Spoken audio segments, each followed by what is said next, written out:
Welcome back to the channel, guys. We are here with the car.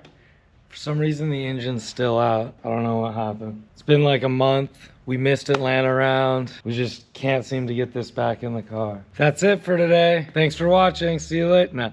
Okay, so we would have had this in a couple days ago. A couple things happened. SunX Tools was here at the shop. We were filming some stuff with some brand new tools. They're gonna come out this year. When they're here, I don't get to work on the car, but we did get to learn a lot about some new tools.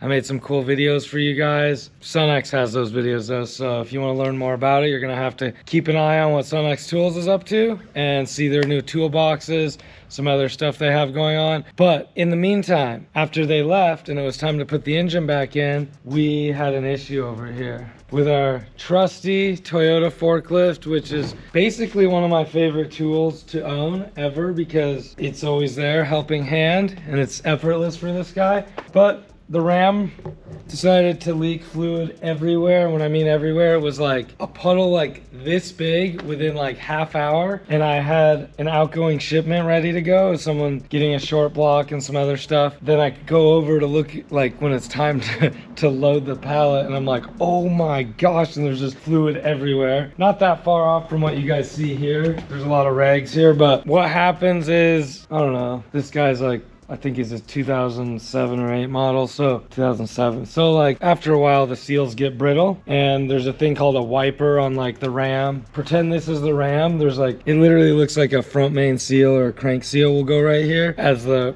ram's going up, and it started to leak there. Pulled it out, had to get it rebuilt. It came back today, so we are going to install it, and hopefully if everything goes right, possibly get to putting the engine in the race car. And no, we didn't miss Atlanta. Atlanta's in like 2 weeks. We also had planned to work on the other black Supra here that we have wrapped in a bunch of plastic covering because the paint's brand new. So we got a lot going on, a lot to try and accomplish all in the same day, so we'll see where we get. But for sure we're gonna fix this guy. Then we're gonna take a trip to go get some parts for this. We had some brake calipers custom painted. So we're gonna head to Timmy's shop, and I think he's got a couple body panels for my other Supra. So we're gonna pick all that stuff up. We can show you Timmy's shop real quick, come back, see if we can work on this a bit for you guys, and see what the rest of the day holds. So let's fix the forklift. It spilled like, I wanna say like a gallon, maybe 2 gallons of hydraulic fluid. Where it leaked from, not on this one. This one's been rebuilt in the past. This one leaked a couple years ago and I fixed it, and the other one was fine, so I didn't do both. But it leaked out of here and came up and then just drains down that. So it's like there's seals inside here, and then this final seal at the top here is called the wiper. And the reason that is because the shaft is going up and down, and it's like it's retaining all that hydraulic fluid inside there, and it's just kind of wiping clean that shaft as you see it get exposed when you're commanding the forklift to go up or down or whatever. When that one goes, if you're running it and it's pretty bad, sometimes it could like ooze out pretty fast or possibly spray. I didn't ever have that. It's not actually that hard. There's only like 4 pieces to take out and apart, so we'll get it together quickly.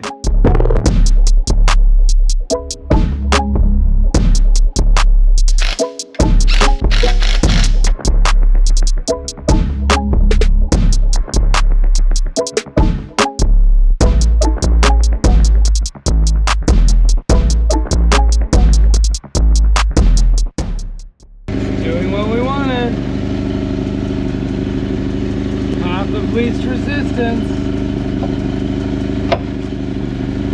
All right. Ooh. Looks like we did it right. For some reason, the worst thing is oily fluid messes. No, brake fluid is the worst. You do one of these, you're on the verge of smashing one of these. The right way to do this though would be with flip-flops.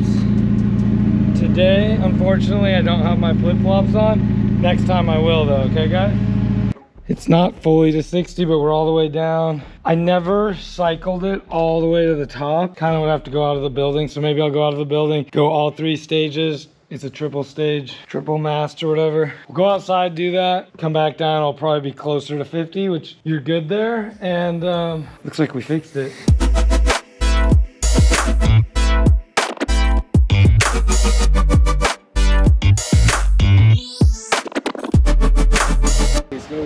Timmy's shop. He's got a lot going on, but there's some pretty cool cars here. Since it's a paint and body shop, probably makes the bulk of his money on stuff like insurance jobs, as you guys could imagine. So like you see this Porsche behind us here.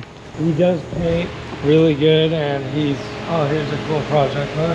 He's got a couple panels here for us. We're gonna pick those up. What else are we getting today, Kyle? Oh, the brake calipers. Brake calipers, they're in the back there, just laying on the mat. And then this is Kyle. Sweet. Hey, what's up? He was asleep, he just woke up. Yeah. I just rolled out of bed. I was like, oh no. Let's throw these in the truck and then let's check out these brake calipers.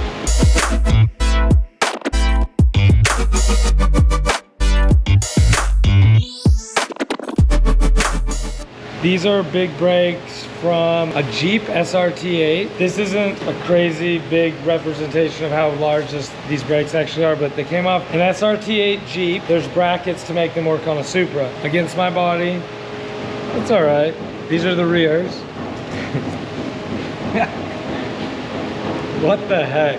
So big. Still only a 6-piston, but man, they're big. And so the customer wanted Millennium Jade, which is a OEM Nissan color. Yep, GTR color from I think 97. And he wanted it on his Supra, you know, because this guy has a couple GTRs, couple Supras, couple GTRs, and I guess he likes this color, so he picked this for the brakes. We'll find out. We don't know what else, because there's still more custom stuff to come. He might want it on like some other accents in the engine, let's say. We'll kind of just play it by ear as we build the car and do what he wants. But these came out sweet, and it's kind of sad because like they look so pretty and you're not gonna really see them. But behind the spokes of the wheel, you'll see them. Massive Brembos. Something about T-tops, what can I say? Yeah, I was gonna say I like convertibles. This is Timmy Thompson. We painted a bunch of things over the year. Well, it's been what, 2 years? Yeah, but you guys already know this Yeah, I was gonna say, they already know stranger. me. Yeah, we're no stranger. But we're here in his shop, and we just don't say that much about your shop. So now's his chance, guys. He's on the spot. Now you can kind of see what we got here. This is a color match Z that we've done. That is a insurance tree job. A tree fell on that Hellcat. Yeah, no, it was really bad actually. That Porsche is getting a color change. We got a bunch of cool little projects. I got a bunch of stuff out back too. Chopping at the bit, staying busy. If you guys see any fifth wheels, that's the owner of this facility. Oh yeah, he's got a pontoon boat he's got a lot of stuff. It's like, get it out of the shop. Trying to get it out of the way. It's like a big piece of property, and there's a lot going on here. And then you got too much there stuff. was a C706. It was really you missed cool, it. You missed it. That was yesterday or the day before? Yesterday. You missed it. I like C706. It was that. You would have loved that one. That was all black, it's like triple black, everything. I saw it when it first got dropped off. No, it's way better in person. Yeah, no. The guy ran through a fence again. He went through a fence. We think maybe there was alcohol involved, but he won't say anything. I'm not saying anything. But whatever. But insurance jobs pay the bills, so you do cool stuff. You gotta do cool stuff. So. And then sometimes race car stuff. All race car stuff. I need more race car stuff. He needs his own race car stuff. I need my own race car stuff. You guys will see Timmy on a video coming up at the track or something, but you'll see me again. Timmy, Kyle, now you guys have seen him, met him. A little better video for you. Let's head back to the shop. It's a good thing we have the forklift back because we got to move that pallet with 2 subframes on it.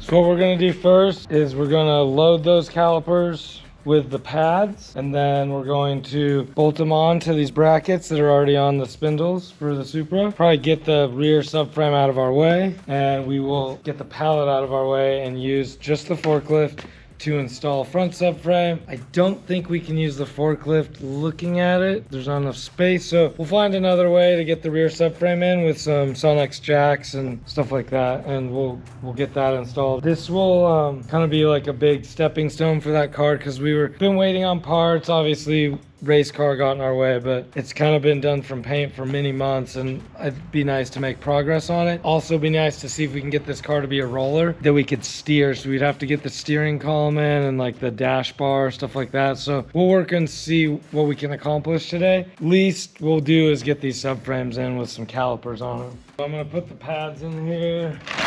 Get them mostly ready to go. Try not to scuff or scrape anything because they're so beautiful right now.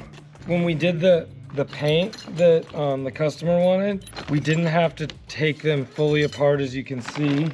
Because if we were to have, let's say, powder coated, you would have to pull the pistons, because when you powder coat something, you put it in the oven and you would have ended up melting the seal. And there's another, that's kind of the dust boot that you see here. There's another seal that rides like with the piston. So you would have ended up potentially destroying both of those or everything, you know. So we're able to paint it, because you saw that Timmy painted these. Makes it a little easier on us, I'd say, but it's just the customer's choice. Like, we would have done whatever he wanted. Less went into it on our end is how I'd word that. But we did remove these guys, these little rubber stoppers for the bleeders, so we can put those back on. This should be somewhat quick work to get these kind of loaded back up, ready to go.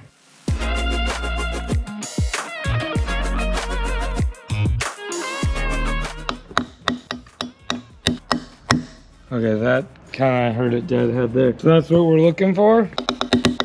Okay, this one's done. We're gonna do the other one, then we'll grab the bigger fronts and work on those, and then we'll install all these.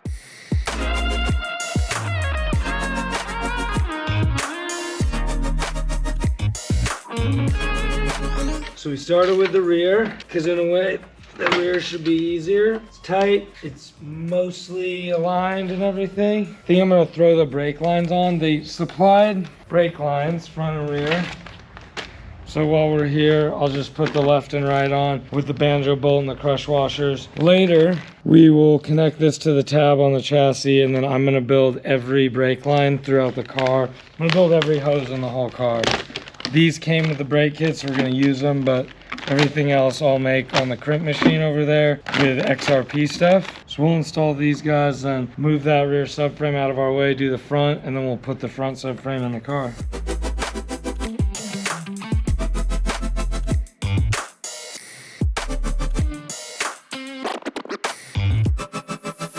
We forgot we had these painted, so we got these painted so they look nice. They were a little old and weathered, similar to what you see here. We don't need to paint these, but I need to go wire wheel these and clean them up before we install the front subframe rear. These go to the rear part of the front subframe. Next step we're gonna do is pull these little roller things off that I have under the car for when it goes to paint.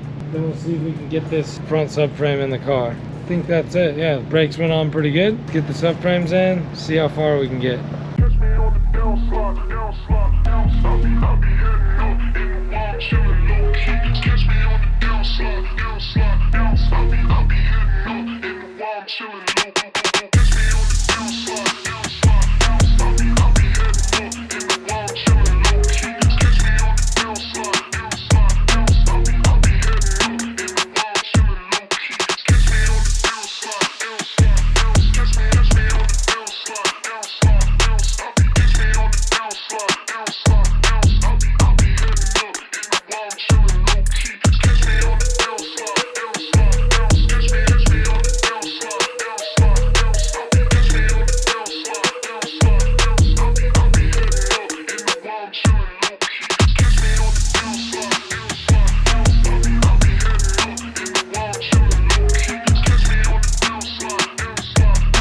Alright guys, we're being lazy, we're using a forklift, but look at what we figured out. This lift goes that high, we can sneak the forklift under, position ourselves, then back up out of the way with the mast, get this in place, lock it in, sneak the forklift back underneath, and sneak it out of here and get out. So, it hasn't happened yet, it visually looks like it will, so let's try and make it happen.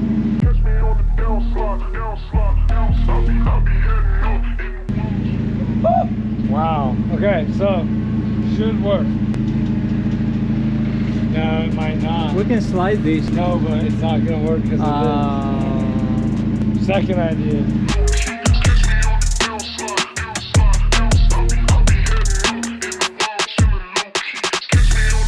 Everyone can do that, but not everyone has a forklift, so I guess we cheated again.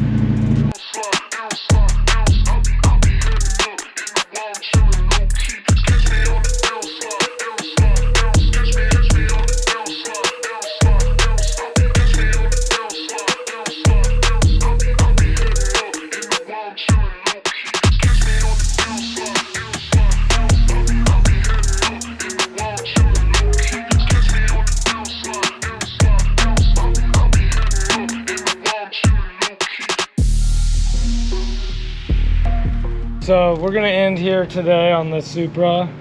We were able to get the front and rear subframes in. A little challenging in some areas, as you guys saw, but all in all, everything went in smooth, and we got the fresh coilovers in. We're close to making it a roller. We didn't quite get there. We will get there, and we'll share it with you guys as we continue on with this car. So we'll do updates periodically with this car. We're still waiting on the engine. It's at the machine shop. Should be here pretty soon, and once that's there, we can set it in and kind of work on some fab work and the front end stuff like intercooler and stuff. But this is a long-term project, and it's going to be very involved with really nice parts, so it's going to be cool to show you guys. Excited that it made some progress today. Stay tuned for our next video. We're going to kind of shift gears, and I want to tell you a little bit about some of the rad parts over the years that we've developed. If you're new to the channel and you don't understand all the, like how rad industry started, things like that, I'll share that with you guys, and the evolution of where we are now making parts and web sales. We still work on cars, but a lot less than we did in the beginning. There's some cool parts I bet you guys don't know about, so we're going to share that with you guys. So keep an eye out for the next video. Don't forget to like and subscribe, and we'll catch you guys on the next one.